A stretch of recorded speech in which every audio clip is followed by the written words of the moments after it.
Aspecto, and this is the Jillian Patrol. Stay tuned as we dive into the biggest headlines, exclusive interviews, and stories that matters to you.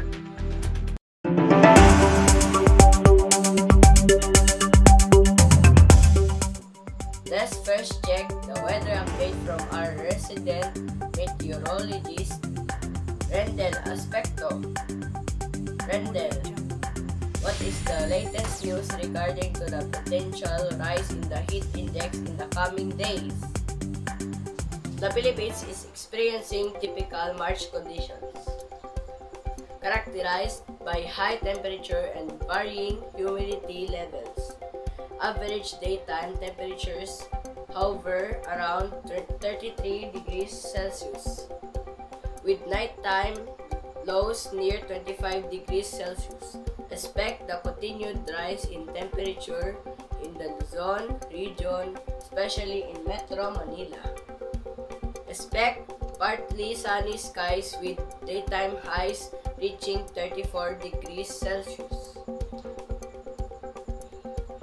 and nighttime lows around 25 degrees Celsius. And in Baguio City,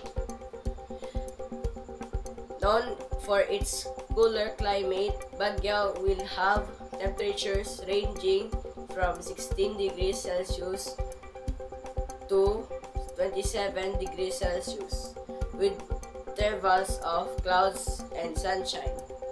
And in Visayas region, especially in Cebu City, expect partly sunny condition with temperatures peaking at 28 degrees Celsius and lows of 22 degrees Celsius.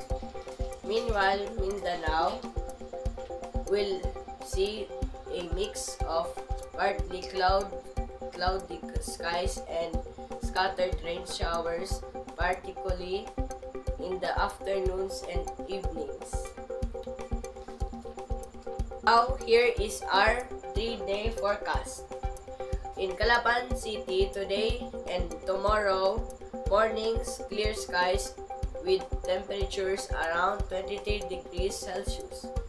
And on Monday, mornings partly rain nearby in temperatures around 23 degrees Celsius. Evening partly rain nearby with temperatures around 28 degrees Celsius.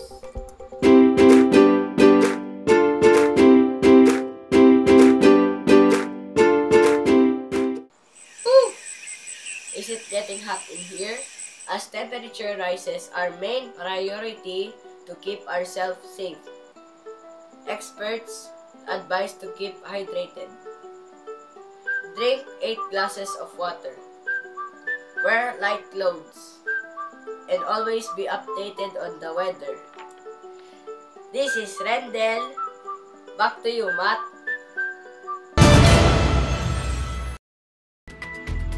Okay, thank you, Rendel. That's all for our news today. Please check our social media for more news and updates. I'm Matt Aspecto, and this is Jillian Patrol.